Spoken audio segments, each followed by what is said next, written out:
Hello, welcome to When the Smoke Clears. I am the recovery plug, man. What's going on? I hope you guys are doing great today. Today's Monday, the start of the week, right? So everything's going pretty good on my end of the spectrum. I hope everything's going good on your end. And so today, what we got planned for today's video podcast is I'm gonna not we're going to skip another week or another day of reading of the book the cosmic power within you by Dr. Murphy. And what we're going to do today is we're going to indulge in a just talking about a very probably one of my favorite subjects, and that's philosophy. And so what I'm going to do is I'm going to look up a few things and just kind of read off what a couple of these web pages have as far as the definition of philosophy, and then we'll in turn there go into a discussion about my interpretation of philosophy. And hopefully, this is interesting for you guys. And I know that philosophy is a pretty broad. Well, it's actually pretty vast subject, which involves quite a few things. So I'm going to read off a little bit of what I looked up and read about, and then I'm going to give you my definition of my personal take on what philosophy means. And we'll discuss a little bit on a few of the philosophical people who we all attribute our lives in some way, shape, or form. You may not know this, but in some way, shape, or form, you live your life today because of somebody's philosophical teachings. From ancient times till present times, and we'll discuss that a little bit. But here we go. Before we get started, though, if you would please join me in a moment of silence, followed by the serenity prayer for the addict who still suffers, and for those of us who are still in the struggle, and then we'll move on. So, please, if you would, a moment of silence, please. God, grant me the serenity to accept the things I cannot change, courage to change the things I can, wisdom to know the difference. Alrighty, man. Well, I'm excited, man. I'm going to take a little sip of this Java juice. And actually, some really good coffee, man. But anyway, here we go. Let me remove these and replace them again with the good ones. Okay, so... I looked up on the Britannica website, and it goes to definition by definition. Philosophy is from Greek, by the way, Latin philosophia, meaning love of wisdom, the rational abstract of methodical consideration of reality as a whole, or of fundamental dimensions of human existence and experience. Philosophical inquiry is a central element in the intellectual history of many civilizations. And that's how it starts off. And it goes on to say, the subject of philosophy is treated in a number of articles for discussion of major Eastern, Western philosophy. And let me stop right there. Philosophy it moves cultures in different ways, shapes, and forms, and the way it does that is that you have this deep intellectual thinking of somebody who has either had some sort of vision, some sort of dream, or just some sort of hunch, if you will, and it goes back all the way to ancient times, right? And Eastern philosophy is it's kind of got a little different take than a Western philosophy, right? Because there's all these smart people in the Western world and all these smart people in the Eastern world, and then when you collaborate both of those together, man, you have this it's just a round table of some major freaking just discussion of, who's right in a sense, you know what I mean? And I think personally, I don't think anybody's right per se, but because they're all intellectual things that they talk about, and every one of these philosophers has their take on different things, but the thing is that they're all true. You know what I mean? Everything that somebody has brought about into a black and white, per se, like written down and shared with someone, is something that they came up with some sort of theory, thesis, and they came out with an answer. So for them, in that particular time of their here and now, it is said to be true. You know what I mean? For them, in their intellectual mind, they believe that this is reality. You know what I mean? And you can fast forward, 2,500 years, and someone who's a philosopher of today may think otherwise. But for that person of today, the here and now, their interpretation of any philosophical types of thinking is true for them. And who knows, 2,500 years from now, if their words will seem fiction or reality. You know what I mean? So it's really interesting to me that you have all these people. And I'm going to go ahead and read you a little bit of who they're talking about. And in the Eastern philosophy, we're talking about Buddhism, the Chinese philosophy, Confucianism, Taoism, Hinduism, which is Indian philosophy, Jainism, which is Japanese philosophy, and Shinto Sikhism. And you have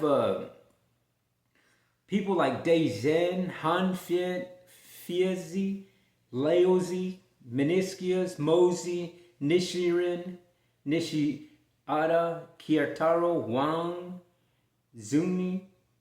And in the Western part of philosophy, you have philosophies that come from, Christianity, which is the Christian philosophy, Islam, which is going to be the Islamic philosophy, Judaism, which is the Jewish philosophy. And for discussion of the types of branches that come out of that, it's like you have this these little subsets of these philosophies, right? And then they break down into these little, philosophy schools, if you will. And everybody got their own take on stuff, which is amazing because everybody thinks different, you know what I mean? And it doesn't matter who you are. In my view, I believe that every one of us has some sort of philosophical niche, if you will, or just input of your personal experience, because your personal experience is unique. You know what I mean? The things that you go through, the things that because you're a unique person. There's nobody else like you. So your philosophy can be, this big thing. You know what I'm saying? Who's to say it's not? You know what I mean? Who's to say that your philosophy isn't right? Because for you, it is. You know what I mean? And that's just a great, that to me is just interesting. And, we'll go on to it goes on to say that there's, I guess the philosophical, teachers or names that have gone, before us and taught, and part of these people's philosophical teachings are things that we still use today. And I'm going to name a few of them. It's people like Aristotle, and then Rene Descartes, and, the Cartesianism, the Hegelianism, the Kantianism, the Marxism, the Pythagoreanism, the Immanuel Kantism. It's just a lot of people like that, you know what I mean? And all these people, they all have, it's funny because whether you notice or not, well, as far as I'm concerned, you see this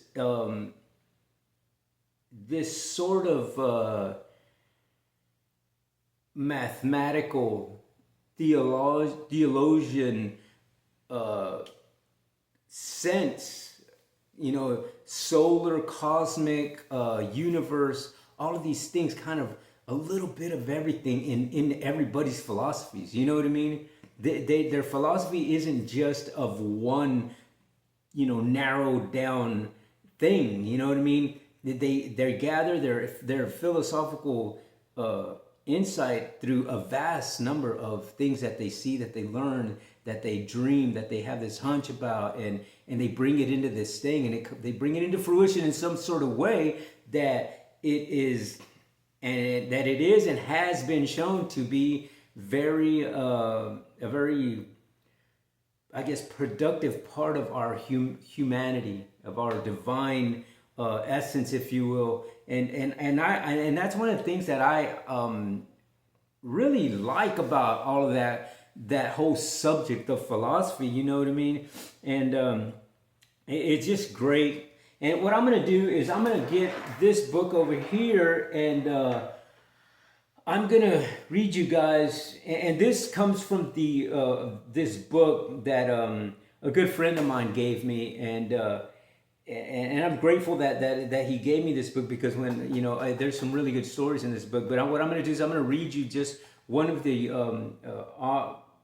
authors of philosophy that they put in this book. And this book is called The Great Philosophers, The Lives and Ideas of History's Greatest Thinkers by Stephen Law. And this is the book right here.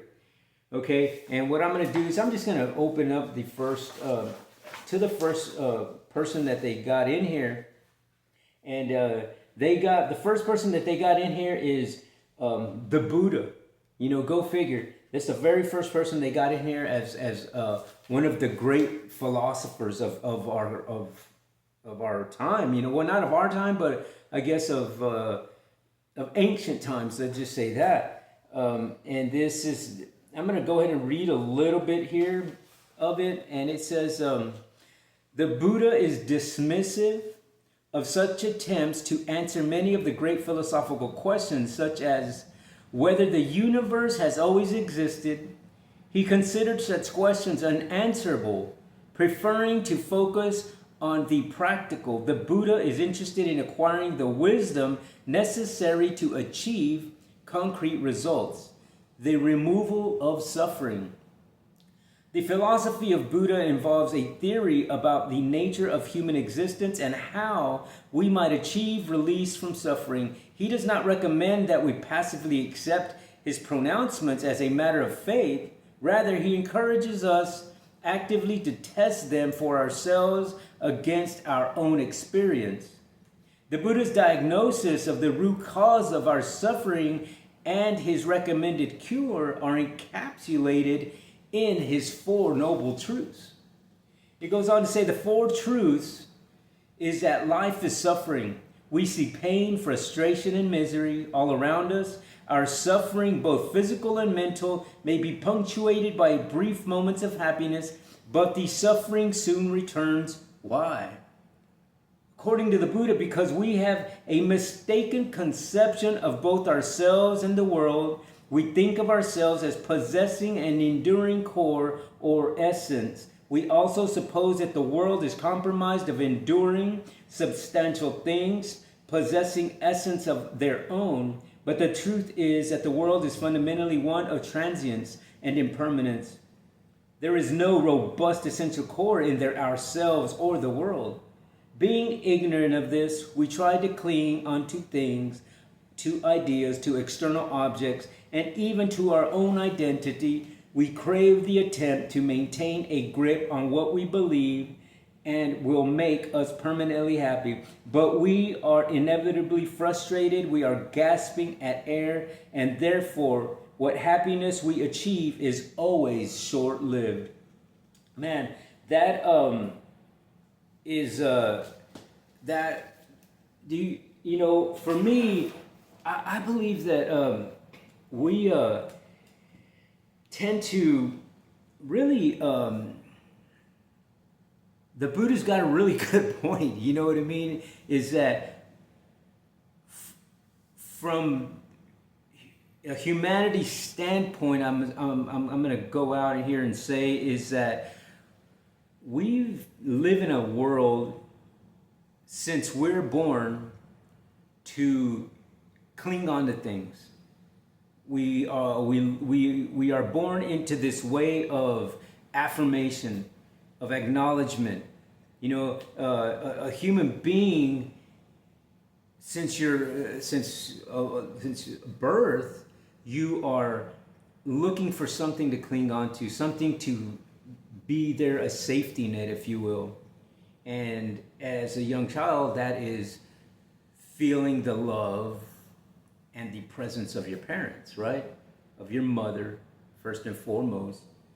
And then feeling that connection to, as the indigenous would say, of the tribe, because you were brought up in that way, that you had the whole support of the tribe, in a sense.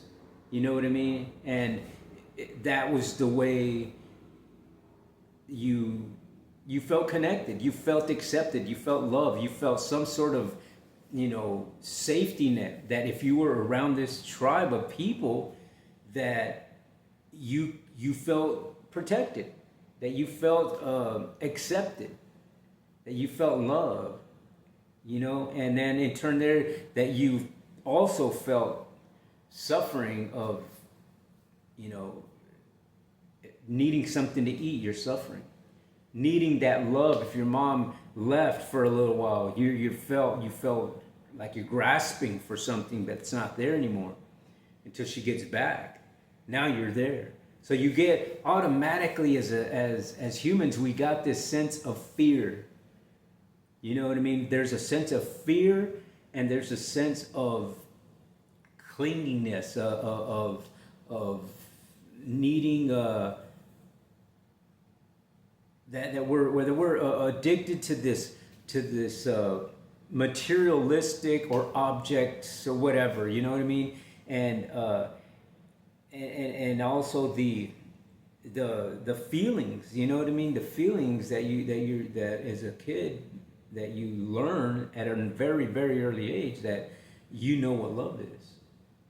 You know what I mean? You know what love is, and you know what suffering is. You know what I mean? How crazy is that? That your mind, the very first thing when you become a human being, that the doctor is whacking you. You know what I mean? To make sure that you're breathing and that you're crying.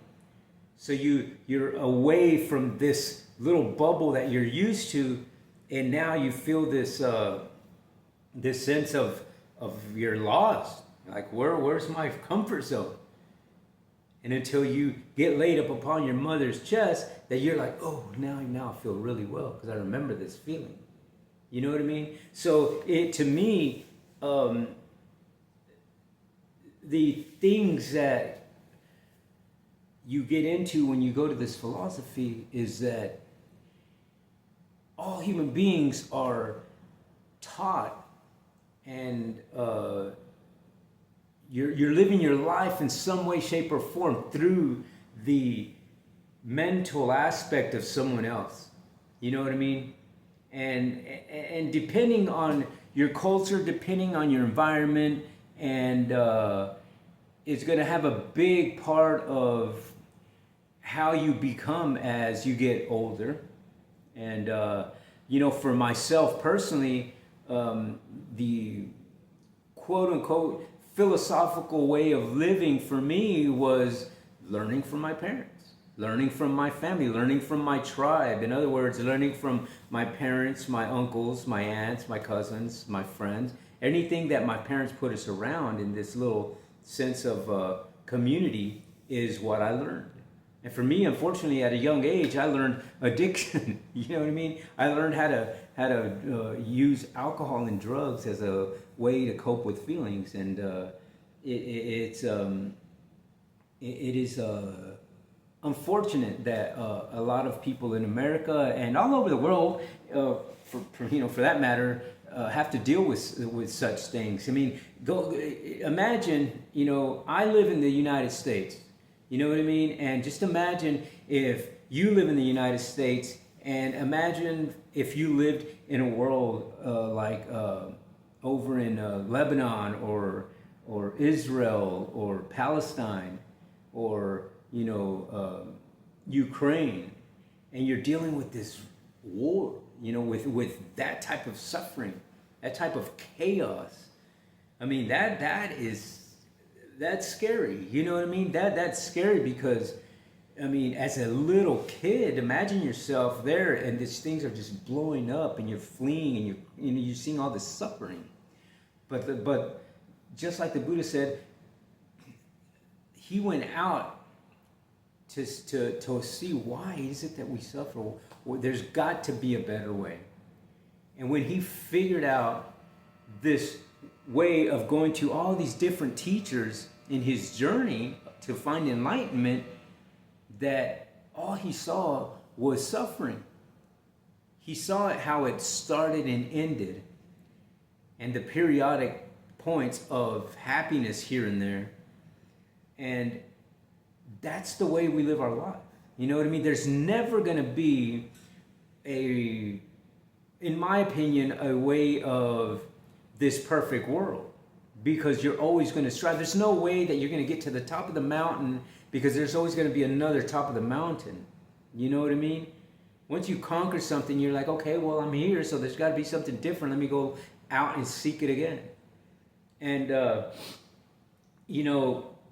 I'm intrigued by the philosophical teachings of a bunch of people, and it's fun to learn and to put experiences from someone else into your own life, and then to find out that they work is even a better feeling. You know what I mean? I've done that myself personally. I was raised Catholic, and as I got older, I entered into a Christian faith, and I was so intrigued with just faith in general that I started reading about Islam. I started reading about Buddhism, and the Jewish Judaism, and just the going to see how different cultures, what they believe in, and how they live their lives accordingly. And I'm a big fan of the Mesoamerica, Aztecs and Mayan, and that whole era of the world, and the Egypt, and all that kind of stuff. And to me, it's weird that, well, not so weird, but it's just intriguing that all of these different types of people, no matter how far or vast apart they were, that they all believed in God of some sort, and they all believed that there was something out in the universe, and they all lived in this way of community, tribal community in a sense. You know what I mean? They all did. Everybody, every single indigenous, people that have ever lived like that. And for us, fortunately, we are I believe, living the part of that journey of humanity that is just going from 100 to from 0 to 60 in just like seconds. You know what I mean? We've evolved so much that all these philosophical teachings from people, even the ones from here today, and I consider the people that teach these things in today's world, in our world today, are people like Jeff Bezos, Elon Musk, Dean Graziosi, Tony Robbins, one of my favorites, Tony Robbins, John Maxwell, who else? gosh, there's a couple of other that are, Mr. Greg Braden. He's one of my favorites. And the other guy, gosh, I forgot his name. But he's a doctor from up in Canada. Dr. Gabor, one of my favorites. You guys got to look at Dr. Gabor's teachings. His philosophical teachings and his medical and just sociological intake on humanity and the way we live. Him and Greg Braden are just amazing at teaching, and also Joe Dispenza is really good too. So all these people, these are people that live in our world today, who are still alive and still teaching, but their intake is so great, and and their teachers were people, obviously who came before them, who are all these smart people, Edison, Einstein, Tesla, Nikolai Tesla, and those sort of people, and just others. You know what I mean? There's been others of different subjects. You know what I mean? And that's the great thing about philosophy, is that it's not only there's philosophy in every metaphysical subject that you can think of. You know what I mean? There's even philosophy in socialism, engineeringism, the culturalism, just different things like that. That it could get so deep, but the great thing is that it's just a learning experience to me. To put it in layman's terms, it's just learning things from someone else, and that's how we've lived our life.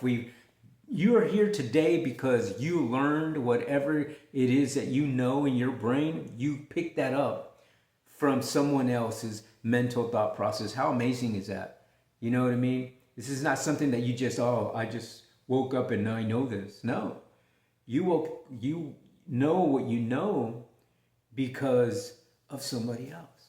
Because somebody else tested the waters and said, hey, you know what? You can jump in the pool, man. It's okay. And it's a vast pool. You know what I mean? It's an ocean of, gosh, so much intellect, so much philosophy, so much things that you can learn. And the thing is that all those stories are already done. They're already proven to either be good or not good. You know what I mean? And that is the thing about that, is that because you know all this philosophical stuff, that you can go out there and learn from somebody by watching a podcast, by reading a book, by listening to somebody. And I do that. I read a lot of books. I watch a lot of documentaries. I follow a lot of intellectual people and get insight from them, because I want to know, and I want to live my life accordingly. And it's great when you do that, because now you have this. I call this my recovery arsenal, and I have this vast amount of tools in my recovery arsenal that I could just pick out and use at any time and moment of my life. Whatever I'm going through, I have something in that recovery arsenal to help me, to navigate me to the next step, to navigate me through this adversity or whatever it is that's going on in my life. You know what I mean? It's not something that I'm just sitting there, with my arms crossed, thinking, oh my God, how am I going to get out of this mess? And it can happen. And that could happen. So just know that when you intertwine yourself and get into this feed of anything that's out there that you can learn from people who have gone there and done that and succeeded. And for me, that goes back to because I was bound down for a long time, to drug addiction. And had I not decided one day to, man, I need some help here, and how do I do it? Well, I started doing what the people who have gone before me and doing the things that they do is how I was able to get out of that addiction. You know what I mean? It wasn't just something that I, thought of and said, hey, you know what, I'm going to do this. No, because I've been involved in, 12-step programs and, been involved in AA and NA meetings, peer support groups, and, I've gone to a few treatment centers and this and that. I've learned a lot of things from other people and from people's stories. You know what I mean? And basically, when you learn something from somebody's story, you're learning something from a philosophical point of view of someone else. You know what I mean? No matter how intellectual or how low on the bar of intellect it is, there's something along that bar that you're picking up, that you're learning, that is going to be good for you, for your path. You know what I mean? So the thing is that the beautiful thing is that we as human beings have the ability of free will to pick and choose the things that we allow into our subconscious mind and turn there, give these, positive actions and spiritual actions and that sort of thing. So you have the ability to do that. You have the ability to grab the philosophical things that you learn, that you hear, that you see, and put them in practice into your own life so that you map your life accordingly to this, really spiritual and positive way of life. You know what I mean? And by no means is it always going to be easy, because since the ancient times, as the Buddha taught, there's always going to be suffering. There's always going to be adversity.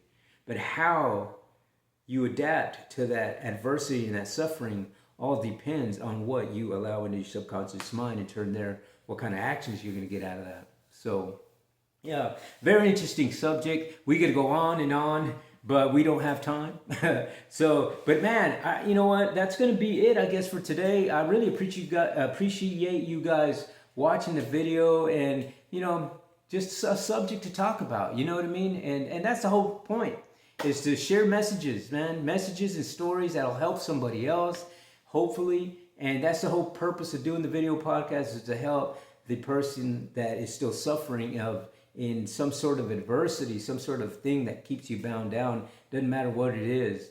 So hopefully we touch on a little bit of something that'll help somebody out today. And that's the whole purpose, right? So I'm grateful that you were able to watch my video podcast today. Thank you very much. If you would please give me a thumbs up, give me a comment. If you want to talk about any subject or whatever, shoot me a message. We'll do that. And and if you would please hit that subscribe button. Just know that when you do hit that subscribe button, it doesn't cost you a thing. But just know that when you do that, you'll be helping out another veteran, another homeless person, another person dealing with PTSDs, childhood traumatic experiences, drug and alcohol addiction, depression, suicidal thoughts, anger issues, and those sort of things, my friends, because I have dealt with all those things at one point in time in my life. And I do know that you can recover, and life can be a beautiful and great spiritual thing. So again, thank you for watching. And I guess until the next time on When the Smoke Clears, I am the Recovery Plug.